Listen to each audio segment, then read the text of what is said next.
Hola a todos, bienvenidos a Administración 101. En esta ocasión estaremos hablando acerca de la organización como función dentro del proceso administrativo. Así que sean todos bienvenidos y comencemos. A manera de recorderis, vamos a empezar con qué es organización. Y la organización vamos a definirla desde dos puntos de vista. Desde el punto de vista de una entidad social y de una función administrativa, que es donde nos vamos a centrar. Como entidad social, la organización es ese lugar, es ese espacio, es esa unidad social compuesta por personas y construida intencionalmente para alcanzar unos objetivos específicos. Es decir, es donde las personas interactúan para alcanzar objetivos. En tal sentido, la palabra organización denota toda empresa humana creada intencionalmente para alcanzar objetivos determinados. Las empresas, es decir, constituyen un ejemplo de organización social. Desde el punto de vista de entidad social, la organización puede concebirse como organización formal o la organización informal. En el caso de la formal se basa en la división racional del trabajo, la diferenciación y la integración de sus miembros, o los criterios establecidos por aquellos que tienen en sus manos el proceso decisorio. Es decir, que esta organización formal es la organización que está planeada, la que se encuentra en un papel. Normalmente es aprobada por la dirección y se comunica a todos mediante los manuales de la organización, como por ejemplo las descripciones de los cargos, los organigramas, las normas, los reglamentos, etc. En el caso de la informal, surge de una forma espontánea y natural entre las personas que ocupan posiciones en las organizaciones y a partir de las relaciones de los ocupantes de los respectivos cargos. Es decir, se forma a partir de las relaciones de amistad o, de lo contrario, de las dificultades entre ellos y del surgimiento de grupos informales que no aparecen obviamente en el organigrama ni en ningún otro documento formal. Por lo tanto, la organización informal está constituida por interacciones y relaciones sociales entre las personas que ocupan diferentes tipos de posiciones dentro de la organización. Ahora, la organización tiene una serie de características. Por ejemplo, es una entidad social, ya lo hemos hablado, porque estamos analizando la organización como una entidad social, es decir, un grupo de personas. Toda organización necesita gestión, necesita ser gestionada para el logro de los objetivos, necesita ser administrada, manejar unos recursos para poder alcanzar los objetivos. Y toda organización necesita de la sinergia, es decir, es la combinación de todos los componentes que la conforman, es decir, va más allá del esfuerzo de una persona más otra persona, es la combinación exponencial de estos esfuerzos y de estos recursos que permiten el logro de los objetivos. Esto sería la sinergia dentro de la organización. Ahora, como función, ¿qué es la organización? Es el establecimiento de la estructura necesaria para la sistematización racional de los recursos, mediante la determinación de jerarquías, disposición, correlación y agrupación de actividades, con el fin de poder realizar y simplificar las funciones del grupo social según lo planeado. La organización como función administrativa y parte del proceso administrativo significa estructurar e integrar los recursos y los órganos encargados de su administración, relacionarlos y fijarles sus respectivas atribuciones. Ahora, es importante la organización para la eficiencia en la empresa, para la eficiencia de las tareas, la eficiencia de los recursos y para el logro de los objetivos de acuerdo a lo planeado. Ahora, veamos cuáles son las preguntas a las que usualmente responde la función de organización. Tenemos primero, ¿cómo deben de diseñarse las tareas y los puestos? Hay que tener en cuenta que todo esto depende directamente de lo planeado, como lo explicamos anteriormente. ¿Qué métodos y procedimientos deben utilizarse? ¿Quiénes son las personas idóneas para ocupar los cargos? ¿Cuál es el diseño o el mejor diseño para la organización? Todas estas preguntas atiende la función organización. El diseñarse las tareas de acuerdo al negocio, de acuerdo a la idea de negocio, de acuerdo a lo que se va a dedicar la empresa, diseñamos una serie de tareas que logren la consecución de ese objetivo, de esa idea de negocio, de lo que a la empresa se dedica, y los puestos también. ¿Qué puestos son necesarios para llevar a cabo este tipo de tareas? ¿Qué métodos, qué procedimientos deben ser utilizados para llevar estas tareas a buen término? Estas son algunas de las preguntas a las cuales responde la función organización. Ahora, veamos cuáles son las bases de la función. Tenemos primero que es la unidad. ¿Qué es la unidad? Es cada subdivisión de una organización.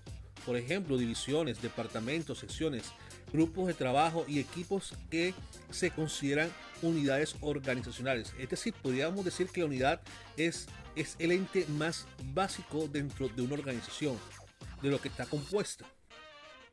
Pasamos a la estructura. Es la forma en que ordenamos estas unidades que acabamos de hablar, estas unidades administrativas de la empresa, y cuál es su relación entre sí. Entonces, ordenamos las diferentes unidades en una estructura. Pero esto no estaría completo. Necesitamos que la estructura tenga un enfoque organizacional. Por lo tanto, es un conjunto de medios que manejan la organización con el objeto de dividir el trabajo en diferentes tareas y lograr la coordinación efectiva de las mismas tareas.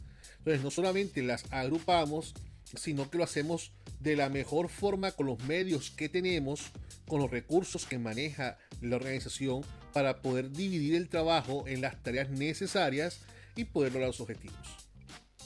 Y también está el diseño organizacional, que es el proceso de construir y adaptar continuamente la estructura de la organización para el alcance de sus estrategias y objetivos. Es decir, es eso que constantemente la empresa está adaptando a los cambios del entorno para poder alcanzar los objetivos y para poder mantenerse en el mercado.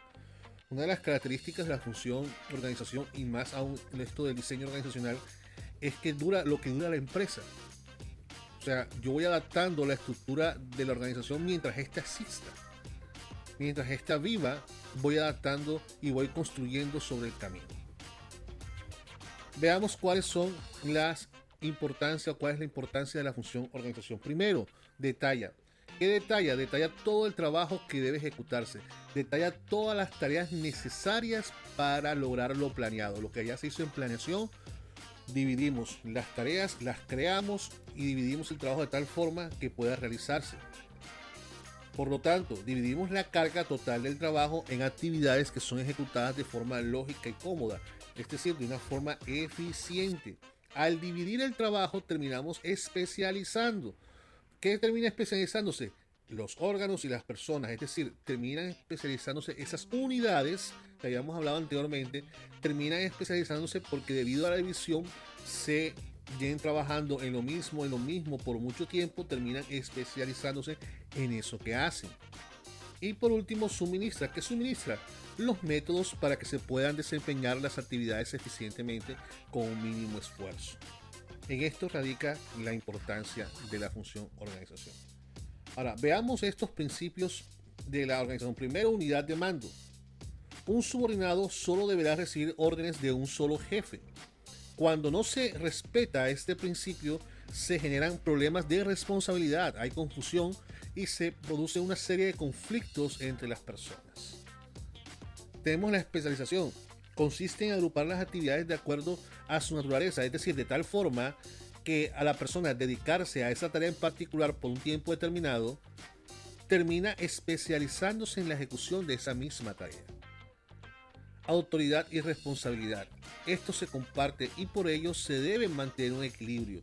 Ya en varias ocasiones hemos hablado acerca de lo que es la autoridad y la responsabilidad, cuál es su relación y cómo dependen la una de la otra.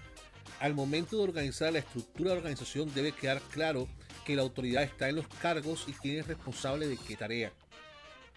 Tenemos el equilibrio de dirección-control. Consiste en diseñar una estructura de tal forma que nos permita coordinar las acciones y al mismo tiempo nos permita evaluar los resultados de la misma. Recordemos que una de las características o principios del proceso administrativo en general es que es cíclico, que es simultáneo y que al mismo tiempo funciona todo. Es decir, no solamente se diseña la estructura para coordinar, sino que nos permite, bajo el diseño de esa estructura, poder evaluar los resultados de cada una de las tareas y hacer las correcciones necesarias. Y por último de los principios tenemos la definición de puestos. Se debe definir con claridad el contenido de los puestos en relación a los objetivos de los mismos. Es decir, este puesto, este cargo, ¿qué es lo que se espera de él? ¿Qué es lo que debe alcanzar? ¿Qué debe lograr? Entonces se define con claridad el contenido del puesto, se le dan todas las herramientas a disposición de este puesto para que pueda la persona que ocupe ese puesto poder lograr los objetivos que se han planeado. Ahora, veamos cómo funciona esta función de la organización en los tres niveles de la empresa. En el primer nivel, el más alto, el institucional, ¿qué tipo de organización estamos hablando? Estamos hablando del diseño organizacional. ¿Por qué? Es cuando se estructura toda la organización de arriba hacia abajo, cuando se diseña, cuando se planea. Por lo tanto, se diseñan las diferentes tareas, el diseño de la estructura organizacional, para poder tener en un formato todo lo que está relacionado con las tareas y los procesos en la empresa. Esto enfoca a la organización como una totalidad. Tenemos el nivel intermedio. Estamos hablando de qué tipo de organización, diseño departamental. Se refiere a la agrupación de unidades en subsistemas o departamentos o divisiones. Por lo tanto, considera cada unidad de la empresa y considera a cada conjunto de recursos por separado. Recordemos cuando hablamos de las unidades que es el componente básico de cualquier estructura. En este caso es la agrupación de esos componentes básicos en departamentos, divisiones o áreas. Y luego tenemos el nivel operacional. ¿Qué tipo de organización en cuanto a la función? Diseño de cargos y tareas.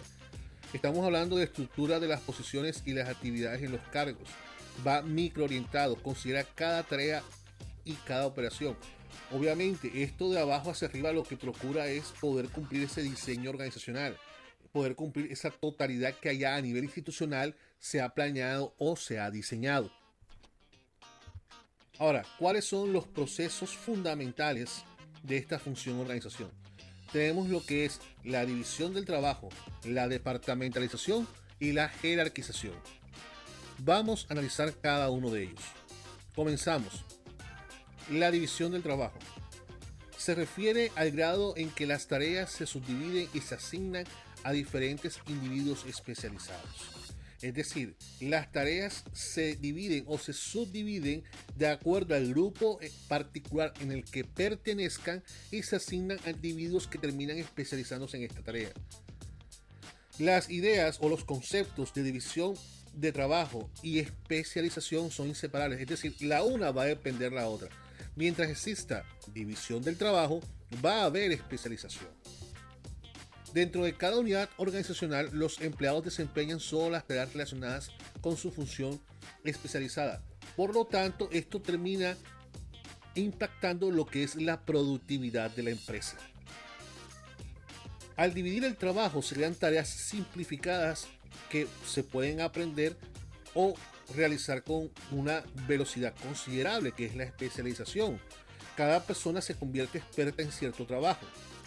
Además, como crea una serie de trabajos, las personas pueden elegir puestos o pueden ser asignadas a aquellas a las que sus talentos o intereses estén más enfocados. Al ellos contemplar toda la estructura organizacional, se dan cuenta que de acuerdo a cómo están divididas las cargas, las tareas, pueden aspirar a ciertos cargos o a ciertos departamentos donde ellos consideren que sus talentos o sus intereses podrán ser mejor aprovechados.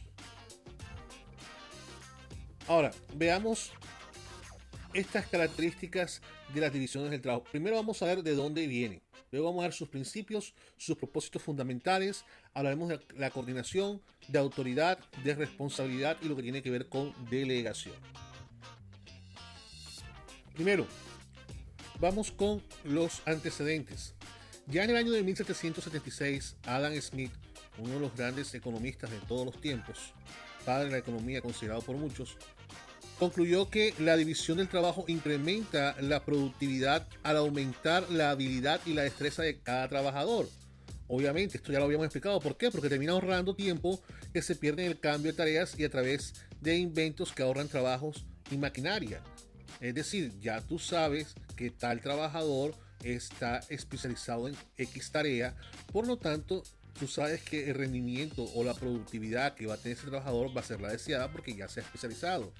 Tiene velocidad, tiene calidad, tiene lo que se espera que una persona haga en ese puesto. Principios. En cuanto a los principios de la división del trabajo, está amarrado lo que es la especialización. Por lo tanto, la especialización tiende a ser más alta en el intervalo medio de la escala tecnológica, a donde la producción es estable y de gran volumen. ¿Qué quiere decir esto? La especialización se va a evidenciar en aquellos espacios dentro de la organización donde se está lo que es la parte de la producción, porque al tú especializarte en una tarea vas a ser eficiente, y al ser eficiente pues vas a ser productivo o va a haber productividad. En cuanto a los propósitos fundamentales de la división del trabajo, tenemos: busca el aumento de la habilidad de cada trabajador en particular, es decir, que aumenten sus habilidades, aumenten sus competencias en la tarea que está realizando. 2. La economía de tiempo, que generalmente se pierde de pasar de una especie de trabajo a otra. Es decir, si ya el trabajador X está experto y especializado con la tarea Y, pues no estemos inventando dónde lo vamos a colocar. Se coloca allí y eso va a generar una economía de tiempo y eventualmente también una economía de costos. Invento de un gran número de maquinarias que facilitan y acortan el trabajo y permite a un hombre realizar el de muchos. Es decir, por ejemplo, al uno especializarse en el manejo de la tecnología, como ya hemos hablado ahorita, o al manejo de ciertas máquinas, pues su especialización va a aumentar y su productividad va a aumentar gracias al apoyo de la tecnología. Coordinación. ¿Qué tiene que ver esto? Cuando los problemas se repiten y son de rutina, puede realizarse la coordinación planeada. Es decir, cuando aparecen los mismos problemas, pues ya hay antecedentes de cómo se solucionan de una manera rápida, de una manera eficiente. Por lo tanto, se puede realizar la coordinación planeada. ¿Por qué? Porque ya se sabe qué hacer para no perder tiempo en la solución de los mismos problemas.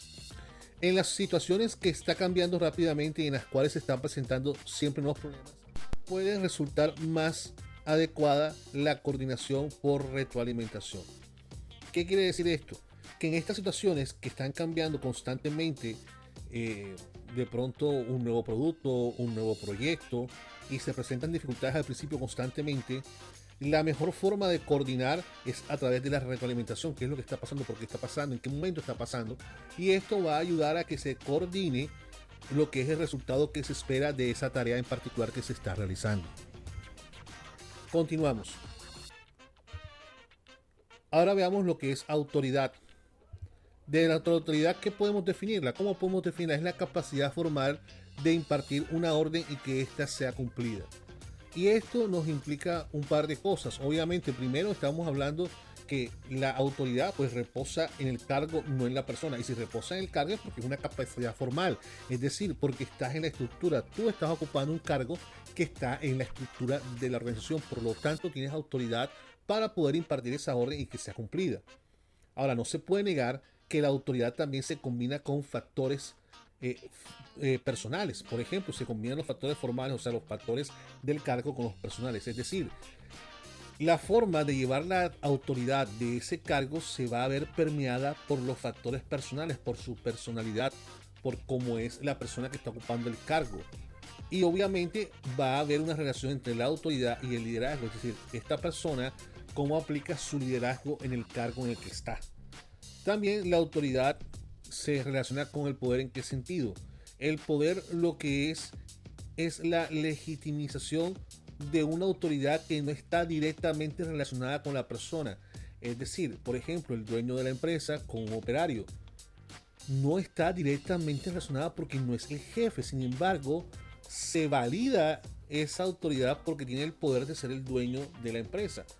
Otro ejemplo es cuando quizás la persona ha estado mucho tiempo en el cargo, es retirada, pero quedó con esas conexiones, con esas relaciones, y por lo tanto, como ya no está en el cargo, pues ya no tiene autoridad formal, pero debido a esas relaciones tiene cierto poder o la facultad de poder conseguir cosas a pesar de que no está ocupando el cargo. Entonces ahí hay una relación medio ambigua entre lo que tiene que ver con la autoridad y con el poder. Entonces, si hablamos de autoridad, pues también tenemos que hablar de responsabilidad. Cuando a uno se le dan derechos, en este caso sería la autoridad, también se le debe asignar una responsabilidad, que es la obligación correspondiente a ser ejecutada. No podemos hablar de autoridad sin responsabilidad y no podemos hablar de responsabilidad sin autoridad. Recordemos, la responsabilidad no puede ser nunca delegada. El delegante es responsable de las acciones de sus delegados.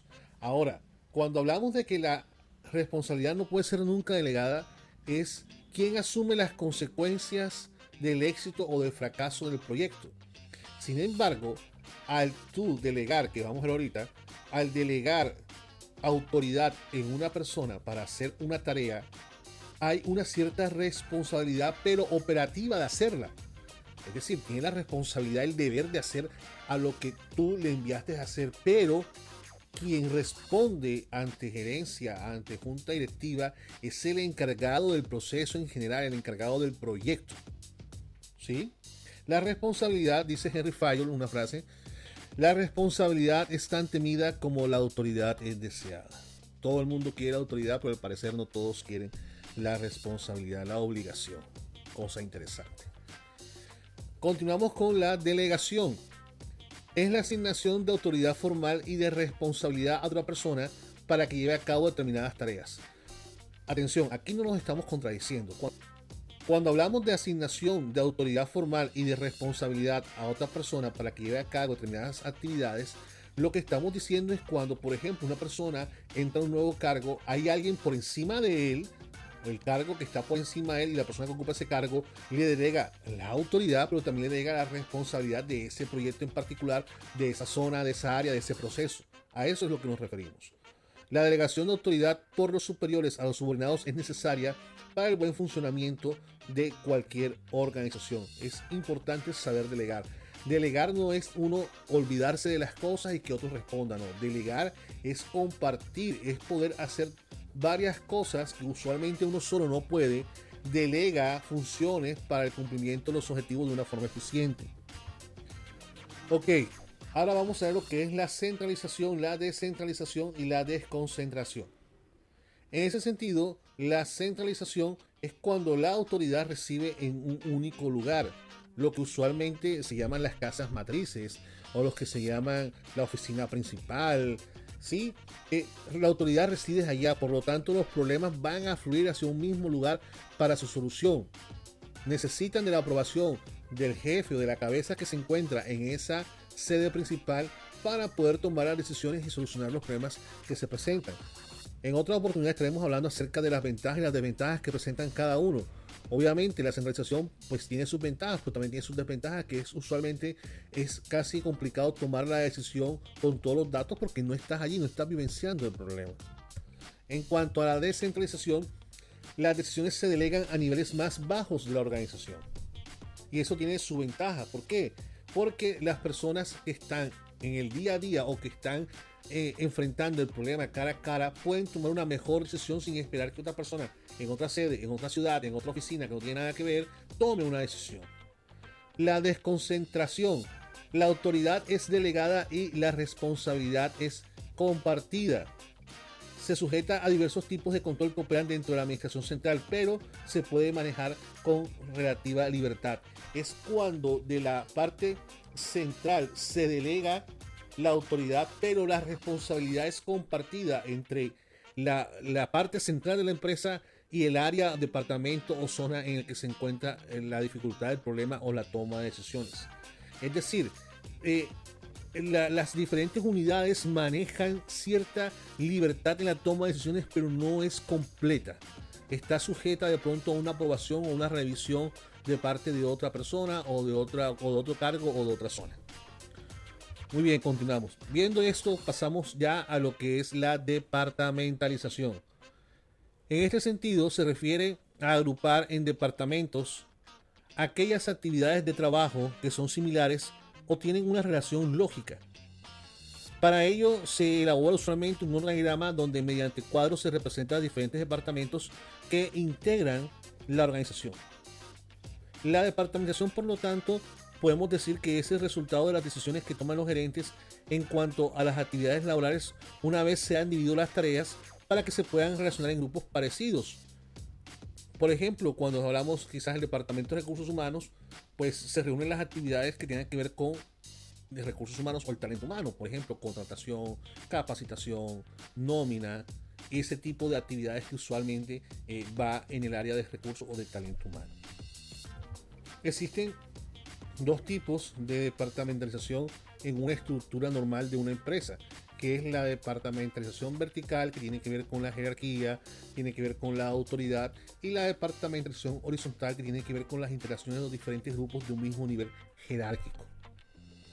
Ahora, veamos esto, veamos los diferentes tipos de departamentalización. Empecemos por números simples. La departamentalización por números simples o simples números, como algunos lo llaman, las unidades organizativas se dividen simplemente por la cantidad de integrantes bajo la dirección de un superior. Por ejemplo, esto se ve mucho en lo que tiene que ver, por ejemplo, las fuerzas militares, cuando se dividen por escuadrón, cuando se dividen por pelotones o se dividen por cuadrillas, dependiendo de la actividad que se esté haciendo. Esto ya muy poco se utiliza. Estas clasificaciones que vamos a ver, algunas todavía están vigentes, otras de pronto no están tan en vigencia o son exclusivas de ciertas organizaciones. El tiempo, por ejemplo, tiene que ver cuando se clasifica de acuerdo a turnos, de acuerdo a horas, por supervisión, por turnos en producción, por ejemplo, en este caso, turno matutino, vespertino o nocturno. La departamentalización por funciones es la agrupación de funciones de acuerdo con las actividades que realiza la empresa. Un ejemplo son las empresas que cuentan con, por ejemplo, un departamento de finanzas, de operaciones, de mercadotecnia, de recursos humanos.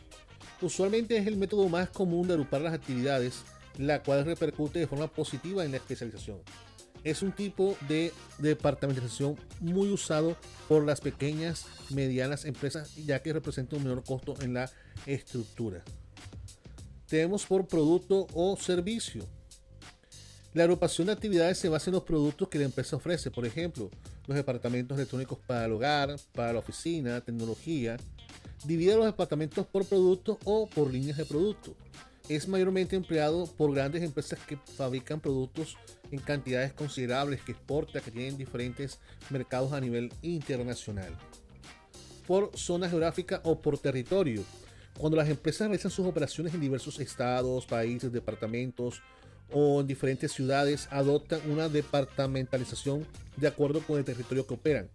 Por ejemplo, zona norte, zona centro, zona sur. Este tipo de estructuras son muy utilizadas para las empresas internacionales que dividen por países o por continentes o por zonas geográficas más amplias. Por clientes. Es una agrupación de actividades basadas en los clientes a los que está dirigido la empresa. Por ejemplo, departamento de damas, de caballeros, de niños, bebés. Está orientada más al cumplimiento de las metas. Los productos se diseñan acorde a la necesidad de los usuarios de cada uno de estos departamentos. Esto también se ve mucho, por ejemplo, en los bancos, que catalogan a los clientes de acuerdo a su capacidad, de acuerdo al monto que tienen ahorrado o que están manejando, transacciones, etc. Por procesos. En este caso, la departamentación por procesos tiene que ver, por ejemplo, cuando dentro de una función, hablemos de esta función producción, se hacen ciertos procesos que son necesarios para la elaboración de un producto. Entonces tenemos que, por ejemplo, en este caso, en la función producción, tenemos troqueladores, soldadura, galvanización, etc. Este ejemplo también nos demuestra que un organigrama o una departamentalización puede ser combinada con diferentes tipos de departamentalización. Y por último, por proyecto. Se diseña con base en los proyectos que la empresa desarrolla. Este tipo de departamentalización es muy típica en las empresas de consultoría. Usualmente en las empresas que prestan un servicio, ya que en este caso un proyecto es un servicio en el cual se presenta una consultoría, una asesoría a una empresa o a un proyecto en particular. Entonces, este es el tipo de departamentalizaciones a los que estamos acostumbrados. Sin embargo, hay una tendencia a ciertas departamentalizaciones que están surgiendo de acuerdo a los nuevos tiempos. En ese sentido, estas tendencias, ¿cuáles son? Tenemos a la departamentalización por redes. Se basa en la contratación de empresas independientes para realizar aquellas actividades en las cuales son mejores asociarte con estas en red, ya que se actúa como una sola empresa. ¿Qué quiere decir esto? Por ejemplo, los outsourcing. Hay empresas que son mejores en ciertos procesos que mi propia empresa. Por lo tanto, yo los contrato y vienen a formar una red de colaboración con mi empresa. Por lo tanto, se genera este tipo de estructura. Tenemos la organización circular. Este tipo de estructuras tiene que ver con la combinación de lo que tiene que ver la relación que hay en la estructura de organización no siempre va a ser lineal, puede ser circular. Es decir, no necesariamente una función puede relacionarse exclusivamente con el tramo al cual depende, sino que puede relacionarse con otras a través de la creación de grupos, a través de la creación de comités, a través de la creación de pronto incluso hasta líneas staff de pronto. Lo importante de esta organización circular es que no es 100% lineal. Puede formarse agrupaciones de diferentes tipos de funciones o de diferentes tipos de departamentos para el logro de unos proyectos o de algunos objetivos. Y tenemos la departamentalización virtual. Este tipo de conceptos se habla acerca de grupos de empresas o individuos independientes enlazados entre sí por medio de la tecnología de la información. Y esto es algo que se está dando mucho en esta época. Por ejemplo, el uso de aplicaciones como Uber, como Rappi, el uso de aplicaciones que utilizan software, hardware, donde el mayor peso de su empresa está en la tecnología. No hay una gran cantidad de trabajadores involucrados, quizás no hay empleados como tal, como en el caso de Uber, que son socios, no hay una infraestructura como tal en la organización, no hay un edificio, no, sino que todo está basado en la relación que existe entre las interfaces de diferentes sitios, webs, diferentes servidores, diferentes hardware, diferentes software que se relacionan para poder llevar a cabo el negocio o para poder llevar a cabo la idea de negocio. Este es el tipo de organización que está, digamos, abanderando en estos últimos tiempos, ya que lo virtual es lo que se está moviendo y es la tendencia que hay actualmente. Esto de las redes, de la circular y lo virtual es lo que se está viendo en las nuevas organizaciones. Ya no se necesita un edificio o una fábrica o un caparazón para poder funcionar. Ya las empresas, personas sentadas en sus casas, dirigiendo a través de sus computadores, las empresas tomando las decisiones, esa es la tendencia actual en la organización del día de hoy. Continuamos. Por último, vamos a ver lo que es la jerarquización. ¿Qué es la jerarquización? Estamos hablando pues del número de niveles que administra número de niveles de administración que adopta una organización para garantizar la relación de las tareas y el alcance de sus objetivos. Una estructura alargada exige muchos niveles jerárquicos, es decir, entre más piramidal, más niveles jerárquicos habrá, mientras que una estructura plana tendrá menos niveles, por lo tanto menos jerarquía. La cantidad de personas y departamentos que podrían manejar con eficiencia, esto es lo que tiene que ver con el tramo administrativo, es decir, el número de personas que están relacionadas con un cargo o con una función en particular. Esto es el tramo de control administrativo cuando se ha dividido el trabajo. Los gerentes pueden seleccionar una cadena de mando, es decir, un plan que especifique quién depende de quién. Desde los primeros días de la industrialización, los gerentes se preocupan por la cantidad de personas y departamentos que podrían manejar con eficacia. Esto es lo que es el tramo de control. Estas líneas de dependencia son características fundamentales de cualquier organigrama para representar la jerarquía, que básicamente es el plan que especifica quién controla a quién en una organización. Veamos entonces lo que es el organigrama. Constituye la representación gráfica de la estructura organizacional. Usualmente con esta gráfica, cuando uno observa, entiende cómo está construida la empresa, qué tan piramidal o qué tan plana es, cuáles son los tramos, qué cargo depende de qué cargo. Está compuesto de rectángulos que son las unidades organizacionales, líneas verticales y horizontales, las cuales representan las relaciones de autoridad y responsabilidad. Los rectángulos indican cómo se reúnen las actividades en unidades. Recordemos que son la tarea básica, es el componente básico de la organización. Las líneas muestran la estructura administrativa, cómo se reportan entre sí las personas y cómo se relacionan entre sí los rectángulos con la jerarquía.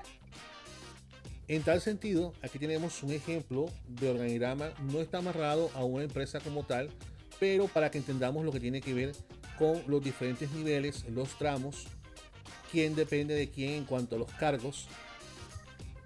En las empresas actualmente, los organigramas también, lo primero que se coloca es el cargo, ¿sí? En un organigrama no se hace solamente por nombres, más no se colocan los nombres, pero se acostumbra a hacerlo cuando ya se ha colocado el cargo el cual está ocupando esa persona. Esto se hace sobre todo para efectos de publicidad, para efectos de que conozcan a nivel nacional o internacional quién está ocupando. Esas son estrategias de divulgación que tienen las empresas. Entonces, un tipo de organigrama nos dice cuál es el cargo, nos puede decir quién es la persona, nos puede describir, claro, cómo no, una pequeña descripción del trabajo, del cargo que cada quien va a ocupar, pero nos muestra la relación de autoridad, quién depende de quién, qué cargo depende de qué, con qué se relacionan dentro de una misma estructura las diferentes unidades. Eso es lo que nos presenta un organigrama. Ok, estos han sido los procesos de la función organización, división del trabajo, departamentalización y jerarquización. Ok, muy bien, hasta aquí ha llegado lo que tiene que ver con este tema de la función organización dentro del proceso administrativo. Si te ha gustado, por favor, da clic en me gusta, suscríbete al canal, comparte este video. Cualquier comentario con mucho gusto